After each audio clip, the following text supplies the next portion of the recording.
A Day in the Life of a Twins Mom Living in the Philippines na ngayon naging rider. Ang nangyari kagabi? Ang nangyari kagabi? Nakasama namin guys. Punta kami ng Brooks Point. Wow! Sila, yan kaming lahat.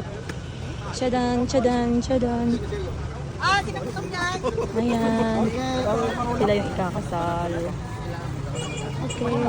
Papunta nga pala tayo ng Brooks Point mga mi. Dahil na-invite tayo ng isang katambike natin na mag-attend ng kasal ng isa sa kanilang mga tropa peps dito sa bahay ng Brooks Point. Oh, bago namin.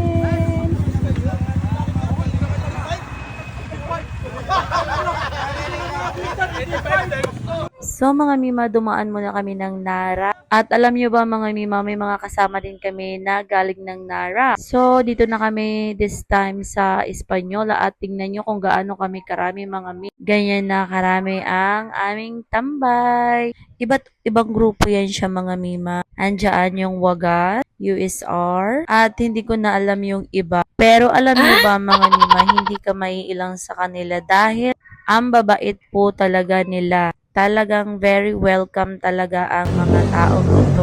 Wow! 505! This time mga mi, nandito na kami sa Caltex ng Brooks Point. At ayun na nga mga mima, kanya-kanya na sila pag tapos magrereklamo, magkukumputan kung magkano na ba ang nagastos nila sa kanilang mga gastos. Mga pre, wag na kayo magreklamo, oy.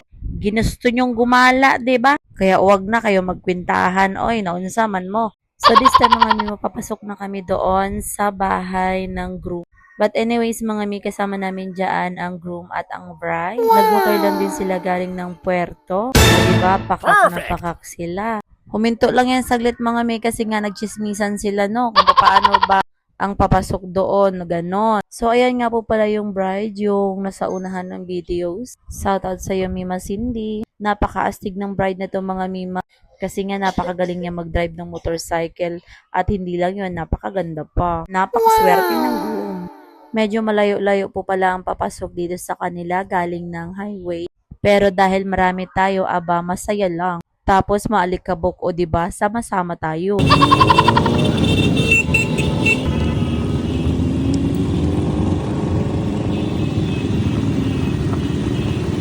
Ganyan kami kaingay mga mima noong malapit na kami sa bahay ng groom. Alam niyo ba mga mima na ang sarap kasama ng mga taong to. Although na hindi pa kami masyado magkakakilala pero gaan sa pakiramdam na kasama sila.